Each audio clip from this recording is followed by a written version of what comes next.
Oke, Bismillahirrahmanirrahim. Assalamualaikum warahmatullahi wabarakatuh.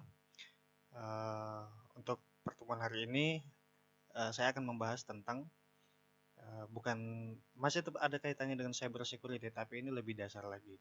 Lebih dasar untuk mengetahui apa perbedaan dari virus, malware, dan spyware. Nah, sebenarnya apa yang kita hadapi selama ini kita selalu menyebut semuanya sebagai virus, virus dan virus. Tetapi sebenarnya berbeda antara virus, malware, dan spyware. Ada banyak perbedaan sebenarnya, tetapi kita sebagai orang awam biasanya hanya menyebut semua yang merugikan kita itu adalah sebuah virus. Hanya seperti itu. Jadi ini adalah cikal bakal dari cyber security atau cyber crime. Jadi semuanya itu bercikal bakal dari sini, dari virus, malware, dan spyware. Oke, kita mulai dari pengertian dulu. Malicious code. Jadi kita mulai dari malicious code dulu ya.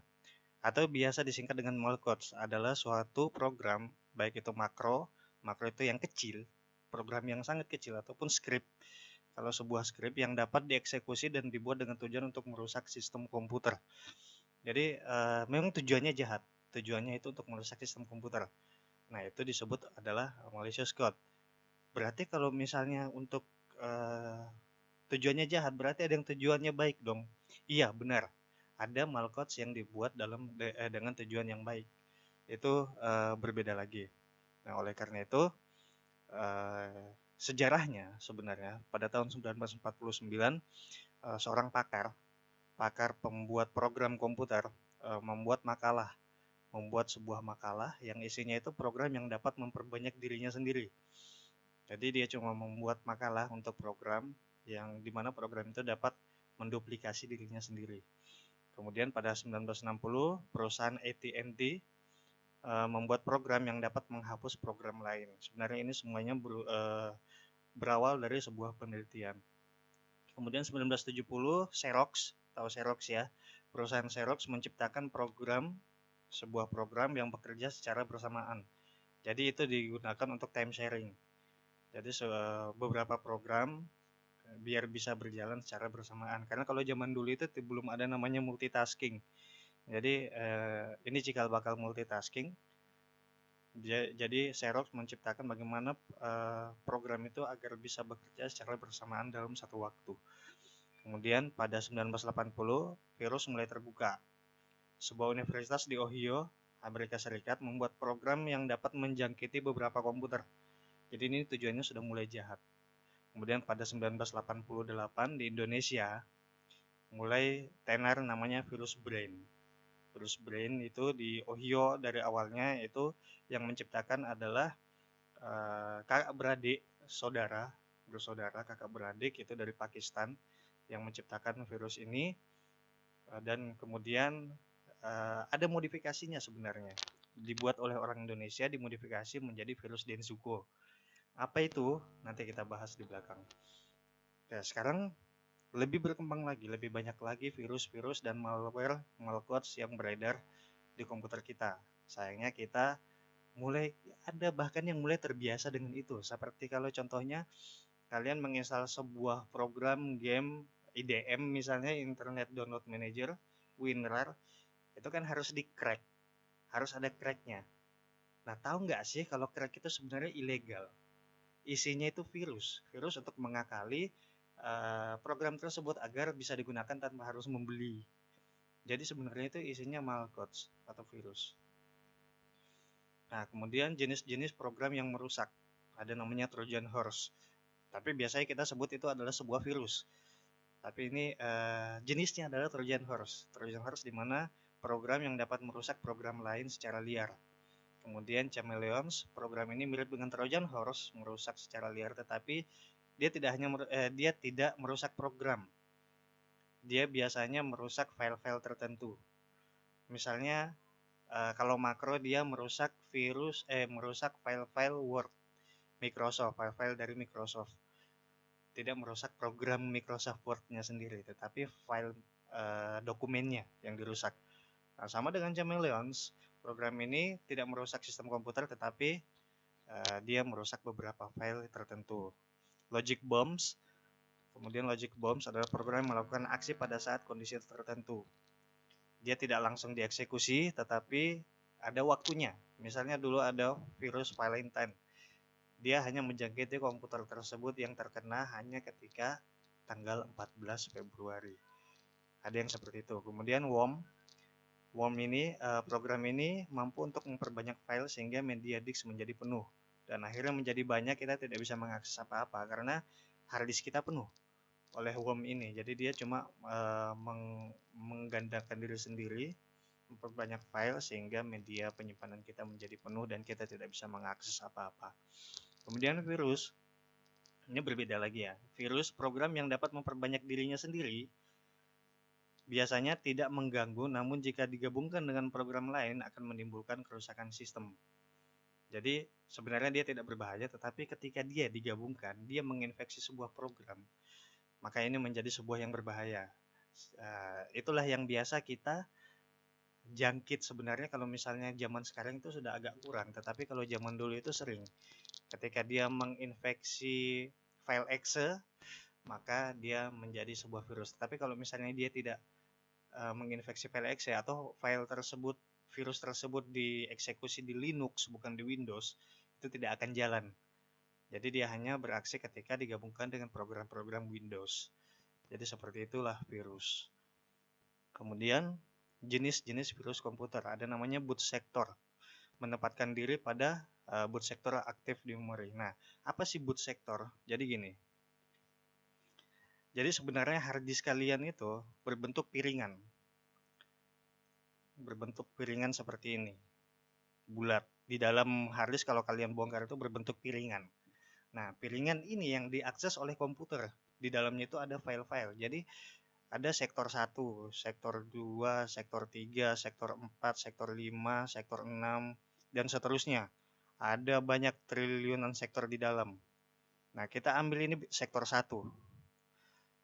Atau saya ganti warnanya. Kita ambil ini adalah sektor 1, yang titik kecil ini. Nah, di sini adalah sektor 1. Nah, sektor 1 itu yang dikatakan sebagai boot sector. Boot sector. Boot sector itu adalah titik di mana hard disk ini harus memulai, harus mengeksekusi. Jadi kalau kalian menyalakan laptop, menyalakan PC, yang pertama diakses adalah boot sector. Titik paling pertama. Nah, itu yang diakses jadi namanya itu MBR. Ini jelek tulisannya ya, soalnya pakai mouse. Jadi seperti itu. Itu pengertian dari boot sector. Jadi dia menempatkan diri pada boot sector dan aktif di memori. Kemudian virus file. Virus ini memanfaatkan header file untuk menyimpan dan menyebarkan dirinya. Jadi perlu diketahui juga, mana hapusnya ini ya.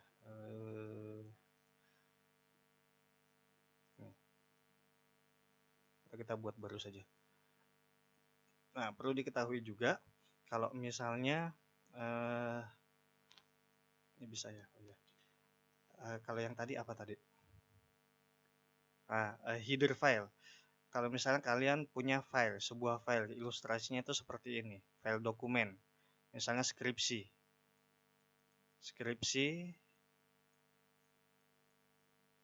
apa ekstensinya? DOCX ya, DOCX. Nah, jadi file di dalam sistem komputer itu tidak cuma terbentuk satu file seperti ini, tetapi dia punya header. Ini adalah file. Ini adalah header.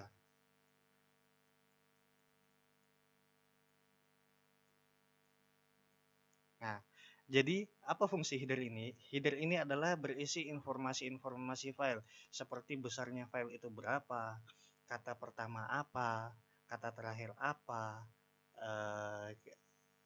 apalagi namanya, nama filenya apa, itu semuanya ditaruh di header file. Jadi virus file itu menempatkan dirinya di header file untuk menyimpan dan menyebarkan dirinya. Jadi dia berada di headernya, kemudian dia menyimpan dan menyebarkan dirinya di sistem. Kemudian ada virus sistem, menyerang file, menempatkan dirinya pada file-file sistem komputer. Kalau ini biasanya di Windows juga, Itu misalnya ada file command.com atau semua file .sys. Kalau .exe itu kan executable, file yang dieksekusi. Kalau .sys itu file punyanya sistem. Nah, virus sistem itu menjangkiti file .sys ini. Kemudian ada virus hybrid, yaitu jenis virus gabungan yang mempunyai kemampuan gabungan dari beberapa jenis virus tersebut. Misalnya virus boot sector bergabung yang dia hanya menginfeksi boot sector, tetapi juga dia menyerang file system. Berarti dia gabungan antara boot sector dan virus system. Itu namanya virus hybrid. Jadi seperti itu. Nah, berdasarkan akibat yang ditimbulkan, ada 3 klasifikasi virus. Yang pertama virus jinak, tidak memberikan dampak apapun pada sistem komputer, namun mengganggu proses sesekali saja, kayak tadi time bomb. Dia cuma tanggal 14 Februari aktif, setelah itu enggak. Itu termasuk yang jinak. Virus ganas dapat merusak sistem komputer, tetapi karena kepiawaiannya pembuat virus, sistem dapat kembali seperti semula. Jadi tidak hanya merusak sistem, tetapi sebenarnya ada antivirusnya. Antivirusnya yang dibuat untuk mengembalikan sistem seperti semula. Contoh, beberapa tahun terakhir ada virus yang menjangkiti komputer. Apa namanya, saya lupa. Yang jelas dia menjangkiti komputer sehingga semua file-file yang ada dalam itu terenskripsi, tidak bisa dibuka. File penting, apalagi perusahaan yang punya ya, file penting, file keuangan semua tidak bisa dibuka. Hanya bisa dibuka ketika kita menebus, kita membayar kepada pembuat virus. Dan akhirnya nanti dia membuka dengan vaksinasi yang dia buat sendiri. Jadi ketika kita bayar, dia kasih antivirusnya, kemudian sistem kembali seperti semula. Jadi seperti itu. Kemudian virus mematikan adalah virus yang mematikan sistem komputer. Virus ini biasanya gabungan dengan Trojan horse. Jadi Trojan horse itu sebagai trigger. Trigger itu dia ditanam di sebuah komputer agar orang lain bisa meremote komputer kita. Agar orang lain bisa mengakses komputer kita dari luar. Nah, itu Trojan horse yang ditanam di dalam sistem komputer kita, biar komputer kita bisa diremote. Ini cuma asal mula virus komputer, cuma pertama kalinya. Nah, kemudian jenis-jenis malware, ada boot sector, file virus, multiparty T, makro, Melissa, Antichimos, dan lain sebagainya, CIH, virus monkey, dan Michelangelo. Kita bahas satu persatu. Boot sector kita tadi sudah bahas menyerang MBR. Sama kayak tadi yang pertama saya jelaskan, virus yang dibuat oleh kakak beradik di Pakistan, itu dia menyerang MBR. Jadi ketika pertama kali booting, maka hard disk akan mengakses MBR. Ketika MBR-nya diakses, maka di situ nanti akan tertulis peringatan di layar. Peringatan bahwa komputer ini sedang dibajak atau sedang apa gitu. Isinya yang jelas dia mengganggu sistem kita agar kita tidak langsung masuk ke sistem operasi. Jadi dia menyerang MBR. Dia menyerang di saat ketika pertama kali dinyalakan komputer. Nah, cara mengatasinya, scan pada komputer, clean, pakai antivirus, atau update MBR ke yang lebih baru. Kemudian file virus menyerang file dengan ekstensi .com, .sys, dan .exe. Itu file virus. Itu rata-rata ekstensi ini adalah punyanya Windows, sistem operasi Windows. Nah, jika file yang tereksekusi dijalankan, virus aktif. Jadi harus di-trigger, harus dieksekusi, baru virusnya tersebut bisa jalan. Multiparty T mirip-mirip seperti MBR, tetapi dia tidak menghancurkan file. Dia cuma mengganggu ketika pertama kali booting. Kemudian makrovirus itu biasanya menginfeksi program-program dari Microsoft seperti Microsoft Word, Excel, dan segala macamnya yang punyanya Microsoft Office lah intinya.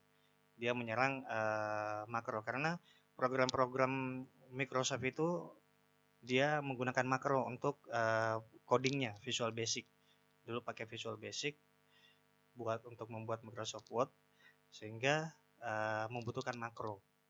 Jadi dibuat virus makro hanya bisa menjangkiti file-file Microsoft Office. Kemudian ada Melissa, sejenis virus makro yang menyerang MAC address lagi.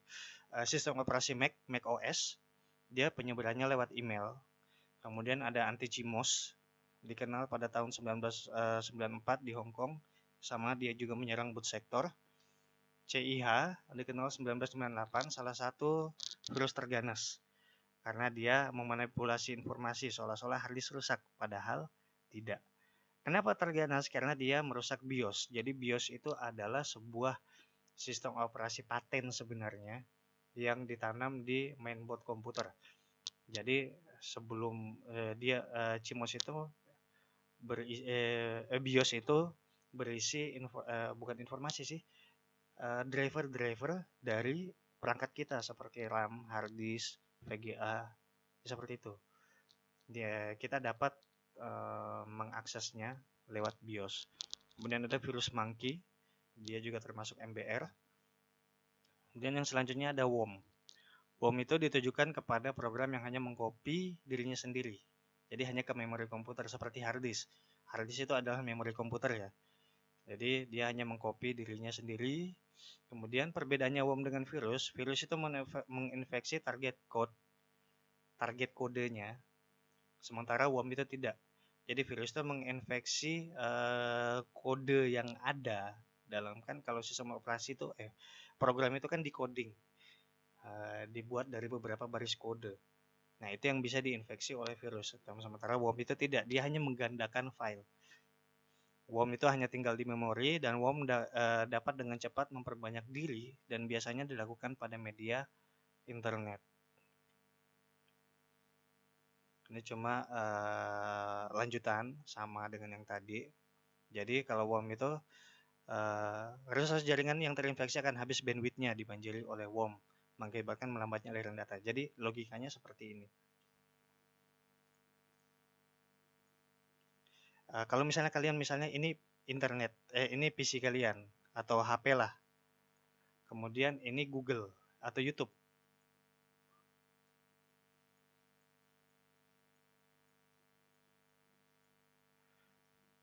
Nah, untuk mengakses ke YouTube, kalian butuh namanya internet, di mana internet itu adalah sebuah kanal atau jalur.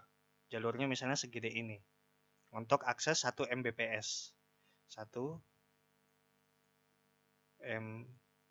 Mbps.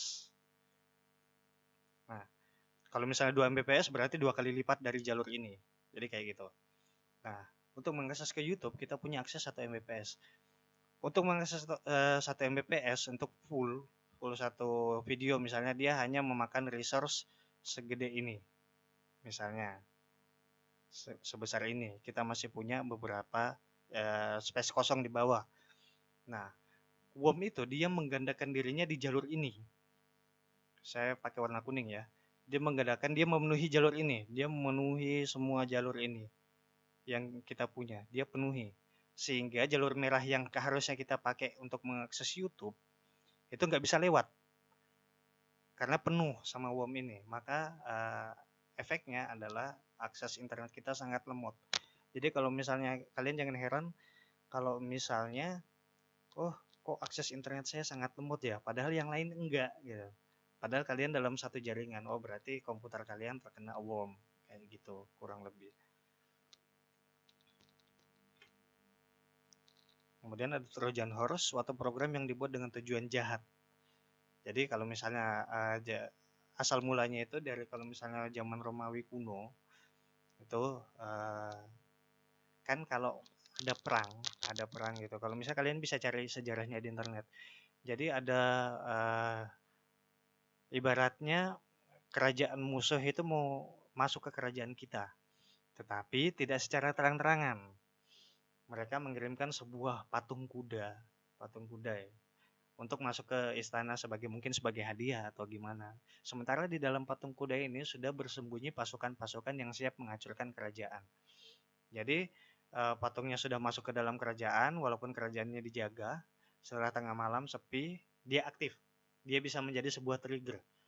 Ketika aktif, maka pasukannya keluar dan menghancurkan kerajaan kita. Sama dengan ini, Trojan Horse. Jadi dia sebagai pintu masuk kita, pintu masuk orang-orang yang mau menyerang komputer kita. Jadi tanpa adanya Trojan Horse, orang lain nggak bisa menyerang komputer kita. Jadi dia harus ada triggernya di Trojan horse tersebut. Dia sembunyi di dalam komputer kita. Umumnya di bawah utility program lainnya. Jadi seakan-akan Trojan horse itu terlihat sebagai program yang sah di dalam komputer kita, padahal sebenarnya enggak. Spyware, perangkat lunak yang mengumpulkan data dan mengirimkan informasi tanpa sepengetahuan orang. Ini melacak informasi seperti situs apa yang sering kalian kunjungi, kemudian alamat IP komputer kalian berapa, bahkan lebih parahnya itu bisa mengetahui password kalian. Jadi itu spyware, bukan virus lagi. Jadi digunakan untuk mengumpulkan data dari kita. Adware, perangkat lunak yang menghidupi dirinya sendiri atau program lain dengan menampilkan iklan saat user terhubung ke internet. Jadi kadang kalian pernah nggak, kalau misalnya tiba-tiba kalian nggak ngapa-ngapain ini, cuma komputer nyala saja, tiba-tiba muncul iklan. Muncul iklan di Google Chrome, muncul iklan di Mozilla Firefox, padahal kalian nggak pernah ngakses itu.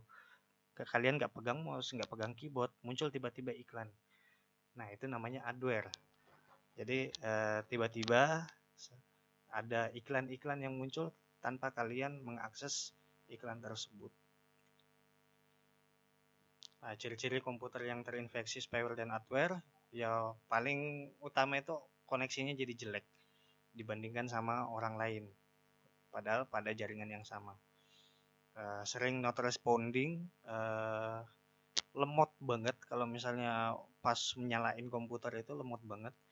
Browser tertutup tiba-tiba atau malah terbuka tiba-tiba gitu. Kemudian ketika melakukan pencarian di halaman pencari, menghasilkan situs yang berbeda dengan yang dicari. Sering kayak gitu. Kalian pengennya di google.com tapi kalian diarahin ke Bing. Nah, itu berarti terkena gitu. Kemudian sering ketika mengklik link tidak terjadi apa-apa atau malah masuk ke situs yang berbeda. Homepage browser yang harusnya defaultnya itu Google, kalau misalnya pakai Chrome, tapi malah situs lain yang entah apa. Dan itu nggak bisa kita atur ulang. Nah, itu berarti komputer kalian terinfeksi. Halaman pop-up muncul, iklan muncul secara tiba-tiba, ada toolbar tambahan, padahal kalian nggak pernah nambahin apa-apa. Kemudian halaman-halaman web secara otomatis ditambahkan ke daftar favorit atau bookmark. Logo-logo desktop secara otomatis ditambahkan ke desktop. Jadi tiba-tiba loh, saya nggak pernah install ini, tapi kok tiba-tiba ada gitu di desktop. Kayak gitu. Kalau mau ngilangin ya pakai antivirus, atau secara terpaksa secara manual juga bisa menguninstall, tapi kita harus tahu dulu yang bawa spyware adware itu program apa. Misalnya Google Chrome atau biasanya Chromium, itu biasanya mengandung itu spyware dan adware, kita uninstall. Terus banyak juga software yang bisa digunakan secara free untuk menghapus spyware dan adware. Kemudian ada lagi jenis yang lain, keylogger. Ini alat pencatat atau perekam aktivitas yang dilakukan pada komputer. Keylogger bekerja secara sembunyi-sembunyi merekam setiap tombol yang kita tekan pada keyboard. Jadi hati-hati kalau misalnya kalian mengakses komputer yang kalian tidak tahu asal-usulnya seperti Dingdong Kampus. Hati-hati. Kalian login apa di situ ya, hati-hati. Karena itu bisa saja dipasangin keylogger oleh orang yang tidak bertanggung jawab. Jadi dipasangin keylogger, jadi setiap aktivitas yang terketik di keyboard, misalnya kalian login Facebook, username emailnya apa, passwordnya apa, jadi itu semua yang kalian ketik itu terekam dalam sebuah log file notepad biasa. Ketika file itu diambil sama orang lain, maka semua password kalian itu bisa dijebol. Jadi kalian jangan heran, perasaan saya sudah menjaga password saya agar tidak diketahui orang, tapi kok bisa jebol juga.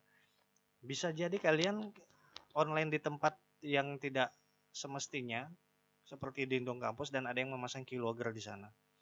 Itu bisa terjadi seperti itu. Jadi ini cuma jenis-jenis keylogger, ada yang API dari keyboard menempel bekerja sama dengan sistem operasi, ada yang sebagai software atau perangkat lunak. Kemudian ada juga yang satu yang ditancap di USB. Jadi dia ditancap ke USB dulu, kemudian port yang dari keyboard itu ditancap ke alatnya tersebut. Dia juga mencatat aktivitas. Jadi secara software itu tidak kelihatan sebagai keylogger. Kalau misalnya dideteksi antivirus nggak bakal kedetek karena dia bentuknya perangkat keras atau hardware. Jadi kalau kalian mau aman di tempat online di tempat yang umum secara terpaksa misalnya, pertama lihat di belakang CPU-nya, komputernya atau laptopnya, kira-kira ada alat yang tertancap nggak di colokan keyboard. Nah, kemudian lihat eh, jika ada jalur colokan seperti pencegah jalur keyboard, jadi keyboard nggak langsung nancap ke USB tapi ada alat perantaranya, itu hardware keylogger. Kemudian menggunakan on-screen keyboard kayak gini. Nah, kalian pakai keyboard seperti ini. Kalian mengetik pakai ini. Itu tidak akan tercatat di keylogger karena dia hanya mencatat apa yang terketik di keyboard fisik, tidak dengan on-screen keyboard. Kemudian download anti keylogger di Google juga banyak, atau restart komputer sebelum bermain, sebelum kalian menggunakan. Ini enggak. Kemudian ini juga cuma virus lokal, banyak. Sekarang malah makin banyak virus-virus lokal. Oke, mungkin itu saja yang perlu saya sampaikan.